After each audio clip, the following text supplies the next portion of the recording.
My name is Danny Fenton and I'm an aeromodeller and an engineer. Join me on a fascinating journey where I show you some of the techniques used in scale aeromodelling. Hello again modelers, and welcome back to the channel. Just a short video at this time to show you how I've taken some 1/4 by 1/8 rectangular brass section and milled a slot in it for the canopy runners. Now on this Chipmunk we need 2 runners, one on either side of the cockpit and one running down the spine. The ones on the either side of the cockpit need to be about 1.5 foot, 1.33 feet. So what I've got is 4 of these sections. They're 1 foot long and I need 4 of them. I think I'll need 1.5 or just over 1 or just under 1.5 per side, and then 1 for the rear bit, so we'll probably have just a little tiny bit left over. But what I'm going to show you is how I can mill that slot down the middle of the section. Now in my case I'm going to use the milling machine, and I'm very lucky to have one, which does make life a lot easier, and I'll show you how I've done it with that. But what I'm also going to show you is some photographs of how I did it before I got the mill, because there is another way you can do it, and it's quite a simple way of doing it, and you can do it with just a simple Dremel and a few bits of jigs and things like that you make. And you know how much I like jigs. So I'll show you how I did it previously, and that was on the first Chipmunk I did a long time ago now. And I'll show you how I did it on that using just the Dremel. Alright, let's get started. Okay, I've spent some time trying to get this rotating table absolutely true and straight, so that the middle point of this brass bar is going to mill the middle point, and as it's fed through it stays the middle point, and that's as straight as I can get it. And I'm hoping that all I'll have to do is just slide the work in the jaws and we'll win. Anyway, that's the plan. So here we go. We're going to mill this bit of, it's actually 1/4 inch by 1/8 box section brass, and I'm going to mill a slot right down the middle of it, and the slot needs to be 3.1 millimeters. I'm going to make it 3 millimeters. That's close enough for me. And this is for the canopy rails, and I've got 4 bars 1 foot long. Sorry to mix metric and imperial. So 4 bars 1 foot long, and I need to mill them all. So this is the first one, and if it goes okay then I'll mill all 4. If it doesn't, then this one could end up scrap, but we'll see if we can keep it looking like it's the center. So the big problem is going to be when I move the rail back to cut the next section. So this bit will be fine, but then when I slide this bar into the jaws of the vise again, it's whether this end point will match the start point on the next row, because if it deviates then I know I've not got it right. So I think what I'll do is I'll run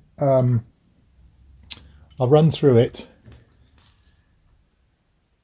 with just a score line. So I won't cut right through. I'll just do a scoring type pass. I think that's probably going to be the best thing to do. Anyway, here we goes.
Well, as you can see, this end is slightly higher than that end, so what was a scoring pass ended up cutting right the way through when it got to about this point here onwards.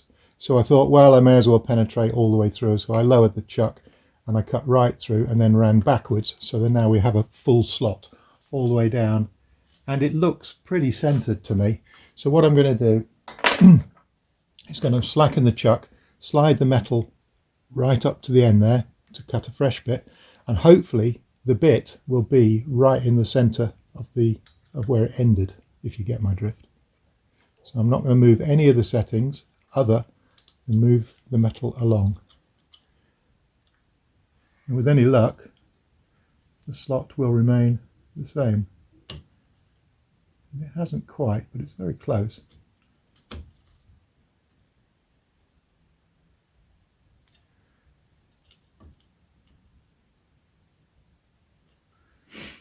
So I might just rotate this just a fraction. I'm going to regret this, I know I am. Can that lock off?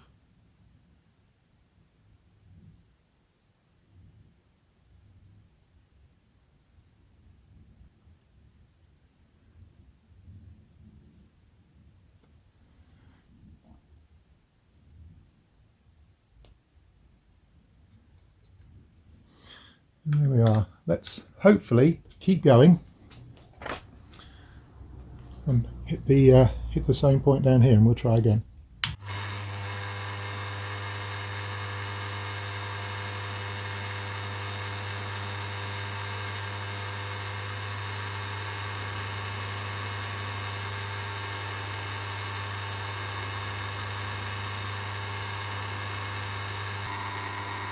And the channel is nicely centered all the way through.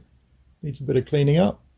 There's no steps or sections in it where it might cause the canopy to jam slightly. There's a very slight ridge there, but it's really minor, and just running a needle file through there up and down a couple of times will level all of that out.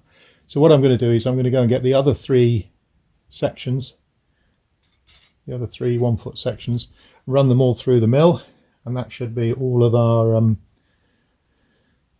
bearing sections for the canopy to run on the sliders. Well, I'm well into the fourth one, the final one, when I had a bit of a disaster. The thread in my, I don't know what you'd call it, the spinny thing on the end, the thread's stripped. So I no longer have the means for spinning that. I can turn it manually by hand this way, but it's very slow.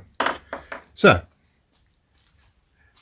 as with most things, we always have a plan B. So, a drill with a 13mm socket in the end.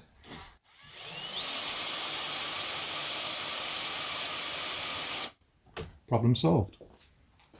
So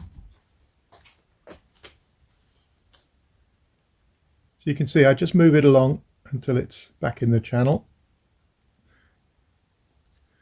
to the bit is set. Now I've lost my Allen key. There it is. Just nip it up, not tight, but just nip.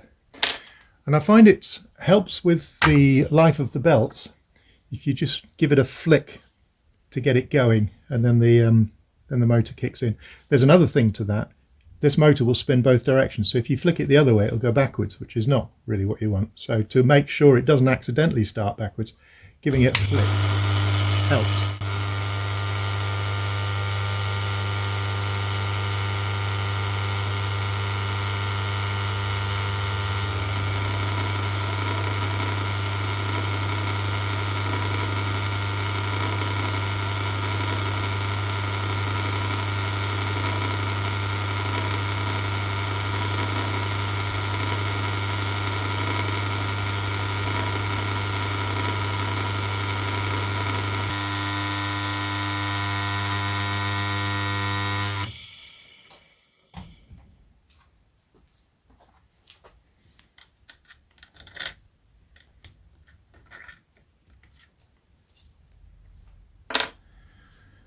And there we have the fourth and final channel section.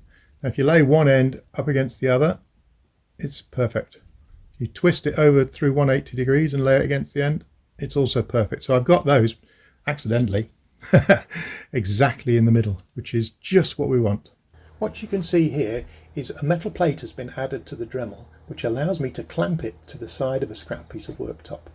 The two plywood plates are adjustable and ensure that the gap in the middle is exactly right to hold a 6mm square section of aluminium tube.